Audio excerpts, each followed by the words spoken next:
नमस्कार दोस्तों, लोकतंत्र प्रेस में आप सभी का एक बार फिर से बहुत बहुत स्वागत है। और जैसा कि आप जानते हैं, देश में अभी अभी वेस्ट बंगाल और अन्य 4 राज्यों के चुनाव का रिजल्ट आया है और वेस्ट बंगाल में किस तरीके से हिंसा बढ़ती जा रही है। और हिंसा बढ़ने के साथ साथ हमारे माननीय यशस्वी प्रधानमंत्री श्री नरेंद्र मोदी जी ने देश में कोरोना की स्थिति पर तो कोई भी अभी तक कोई पैनल या कोई कमेटी नहीं बनाई है, लेकिन वेस्ट बंगाल पर कमेटी बनाकर उन्होंने तुरंत भेज दी है कि वहां का हालचाल लिया जाए। आज हमारे साथ में जुड़ गए हैं दिल्ली हाई कोर्ट के सीनियर एडवोकेट श्री मदन लाल कलकल जी। मदन लाल कलकल जी, आपका बहुत बहुत स्वागत है लोकतंत्र प्रेस में। जी धन्यवाद सुरेंद्र जी। कलकल जी, आपको क्या लग रहा है कि वेस्ट बंगाल में चुनाव हारने के बाद में क्या भाजपा और नरेंद्र मोदी जी, अमित शाह, ये सब बौखला गए हैं? सुरेंद्र जी, आपने जो प्रश्न किया है कि हारने के बाद, पहले तो मैं आपको बता दूं कि बीजेपी वेस्ट बंगाल में हारी नहीं है, जीती है।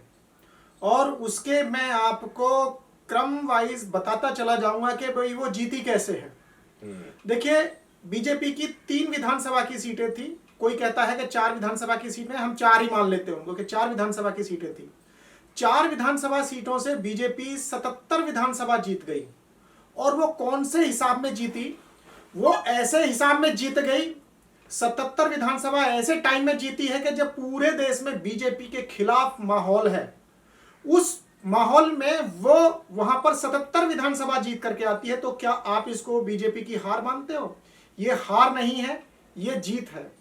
अब दूसरी बात मैं आपको बताना चाहता हूं कि देखिए, ममता बनर्जी की सरकार चल रही थी, टीएमसी की सरकार चल रही थी वेस्ट बंगाल में उससे पहले, और आज भी वो जीत करके आई है, पार्टी सरकार बना है। सरकार तो ममता बनर्जी की ही बनेगी। अगर बदमाशी करते तो टीएमसी के कार्यकर्ता बदमाशी करते, ना कि बीजेपी के। आप एक पॉइंट देखिए कि जितनी भी ईवीएम की मशीनें मिल रही थी वो बीजेपी के कार्यकर्ताओं की गाड़ियों से मिल रही थी। इसका मतलब ईवीएम के माध्यम से जीते हैं और पोलिंग स्टेशन पर बीजेपी को वोट नहीं पड़ा है, वो ईवीएम के माध्यम से जीते हैं। दूसरी बात, मैं आप अगला जो पॉइंट है वो मैं बताना चाहता हूं कि नंदीग्राम में जानबूझ करके ममता बनर्जी को हराया गया है। मैं पूछना चाहता हूं कि अगर ईवीएम है और ये तो डिजिटल चीज है, ये रिकाउंटिंग में चेंज कैसे हो जाता है कि पहले एक व्यक्ति को जिता दिया फिर दूसरा व्यक्ति जीत जाता है? ये फिर हमारी समझ में नहीं आता। इसका मतलब ये गड़बड़ी करने के लिए ये ईवीएम लाई गई है। और जब तक ईवीएम देश में रहेगी तब तक बीजेपी को कोई हराने वाला नहीं है। ये सारी बातें आपको मान लेनी चाहिए। देखिए कलकल जी, एक बात मैं आपसे ये पूछना चाहता हूं कि अगर ये वाकई अगर ईवीएम की गड़बड़ी है तो फिर तो बीजेपी को ही सरकार बना लेनी चाहिए थी वेस्ट बंगाल में, तो उन्होंने सिर्फ 77 सीटें ही क्यों ली?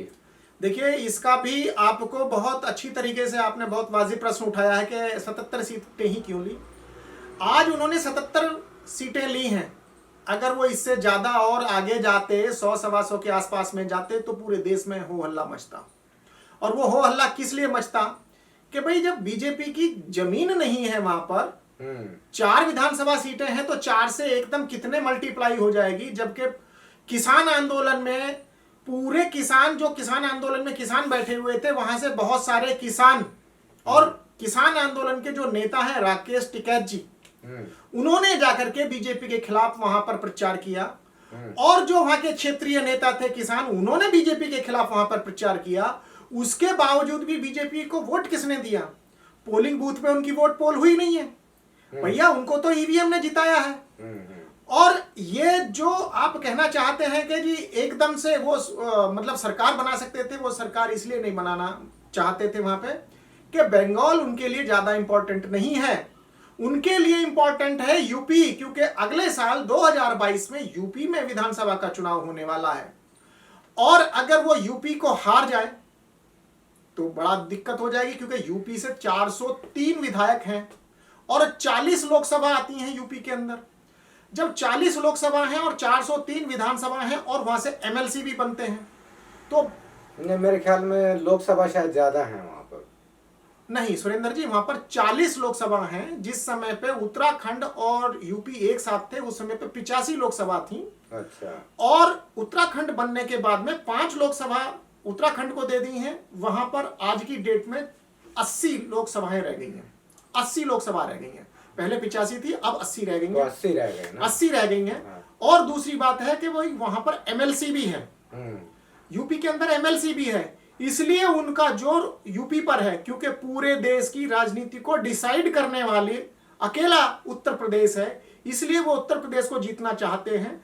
अगर इसमें वो हार भी गए, उनका मेन एम है यूपी को जीतना, और यूपी को जीतेंगे वो। अच्छा।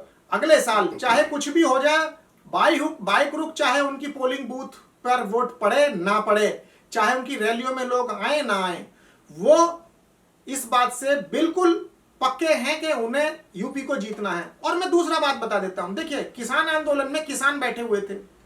पूरे देश में ही नहीं, मैं कह रहा हूं पूरे संसार में भारत के किसान आंदोलन को पूरी तरीके से सारी मीडिया कवरेज मिली है। मगर हमारे देश के प्रधानमंत्री और हमारी देश की ये सरकार जो है, उनकी बातों को मानना नहीं चाहती। और ये इस बात को क्लियर करता है कि हमारे देश की जो सरकार है, they are least bother for the thought, for the thinking, for the problem of the common people. क्योंकि उन्हें लोगों की वोट नहीं चाहिए, वो ईवीएम से जीत करके आते हैं। अगर लोग उनको वोट ना भी डालें तो मत डालो, वो तो ईवीएम है उनके कब्जे में। और इसमें जो चुनाव आयोग है उसकी भी मिली भगत है। जब पूरे देश में कहा जा रहा है कि भाई ईवीएम को हटाओ, ईवीएम को हटाओ, तो चुनाव आयोग हटाता क्यों नहीं है? चुनाव आयोग कहता है कि जी बहुत सारा हमें मैन पावर लगानी पड़ेगी। अरे तो लगाओ ना, देश की अस्मिता का सवाल है। देश में राजतंत्र बदला, मतलब राज्य बदला जाता है, सरकार बदली जाती है, इससे बड़ा तो पर्व कोई हो ही नहीं सकता। और एक अकेला जो चुनाव आयोग है वो बीजेपी को सपोर्ट करने की वजह से ईवीएम को नहीं हटाना चाहता, बैलेट पेपर से चुनाव नहीं कराना चाहता। अभी मैं दूसरा आपको उदाहरण बता देता हूं। 2 मई को ही उत्तर प्रदेश में जिला परिषद ग्राम पंचायत का चुनाव था। जिला परिषद और ग्राम पंचायत के चुनाव में बीजेपी बिल्कुल हार गई है, तीसरे नंबर पर पहुंची है। जो भोंपू मीडिया या इनका कवरेज देता है उसने खैर उस बात को ज्यादा वेटेज नहीं दी, और जो भी चोरी छुपे बता रहा है वो बीजेपी को ही आगे बता रहा है। पर मैं आपको बता दूं कि इस चुनाव में सबसे बड़ी पार्टी के रूप में उभरी है बीएसपी, और दूसरे नंबर पर सपा है। बीजेपी तीसरे नंबर पे पहुंच गई है और कांग्रेस चौथे नंबर पे पहुंच गई है। अगर ईवीएम से चुनाव होता तो मैं आपको लिख करके देता हूं, तो ये रिजल्ट जो है अलग होते। जो तीसरे नंबर की पार्टी वो पहले नंबर की पार्टी होती, और जो पहले नंबर पे आई है उसका पता नहीं कौन सा नंबर होता। तो ये मैं आपको बता रहा हूं। उससे पहले और बताना चाहता हूं कि पंजाब में चुनाव हुए थे। पंजाब में भी बीजेपी को तो ढूंढे कार्यकर्ता ही नहीं मिले, उनके लिए कैंडिडेट नहीं मिले। तो सुरेंद्र जी बताइए कि ऐसे में बीजेपी कैसे जीत रही है? नहीं, ये हाल तो वैसे वेस्ट बंगाल में भी हुआ था कि वहां पर इनके पास में पूरे के पूरे प्रत्याशी नहीं थे, पोलिंग बूथ पर बैठने के लिए एजेंट नहीं थे। ये बात तो वाकई सोचने वाली है कि किस तरीके से ये वेस्ट बंगाल में 77 सीटें ले गए। लेकिन चलिए, आपने बहुत अच्छा हमको एक नए सोचने का ढंग दिया है कि लोग इस बारे में भी सोचें, क्योंकि केरला में भी वो 1 से 3 सीट हो गई हैं वहां पर, तो और हर जगह पर ही उनका थोड़ा थोड़ा उनको बढ़त मिली है। इसका मतलब यही हुआ कि बीजेपी हारी नहीं है बल्कि जीत गई है। सुरेंद्र जी मैं एक बात और बताना चाहता हूं कि देखिए सबसे बड़ी बात क्या थी कि बंगाल में और उड़ीसा में, वेस्ट बंगाल में और उड़ीसा में अब तक वामपंथियों की सरकार चलती थी और कांग्रेस वहां पे विपक्ष में होती थी। कभी कांग्रेस की सरकार बनती थी, कभी वामपंथियों की बनती थी। अब देखिए सबसे बड़ा जो एक बात हुई है कि बीजेपी वहां पर विपक्ष में उभर करके आई है और 2026 के चुनाव में बीजेपी वहां पे सरकार बनाएगी। अगर इसी तरीके से अगर ईवीएम ही देश के अंदर रही तो बीजेपी वहां पे सरकार बनाएगी और किसी को वो सरकार बनाने नहीं देंगे। और ये धूर्त लोग जो है, जब तक पूरे देश के अंदर मूवमेंट नहीं चलाया जाएगा ईवीएम को हटाने के लिए, तब तक कुछ होने वाला नहीं है।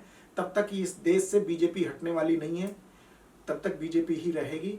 और कोई कुछ भी कर ले, देश को कितना भी लूट ले, कितना भी बर्बाद कर दें, पब्लिक कितनी भी परेशान हो, मगर वो उन बातों से बाज आने वाले नहीं है। उन्हें पब्लिक की चाहत बिल्कुल भी नहीं है, पब्लिक के चिंता से, पब्लिक की परेशानियों से कोई सरोकार नहीं है इस सरकार को। चलिए, बहुत बहुत शुक्रिया कलकल जी। यानी ईवीएम हटाने का मतलब ये है कि देश के लोकतंत्र को भी बचाना है, मात्र सिर्फ चुनाव जीतने या पार्टी को अदलने बदलने से कुछ नहीं होगा, बल्कि ये देश के लोकतंत्र को भी बचाएगी। बहुत बहुत शुक्रिया मदन लाल कलकल जी, आप हमारे साथ में जुड़े।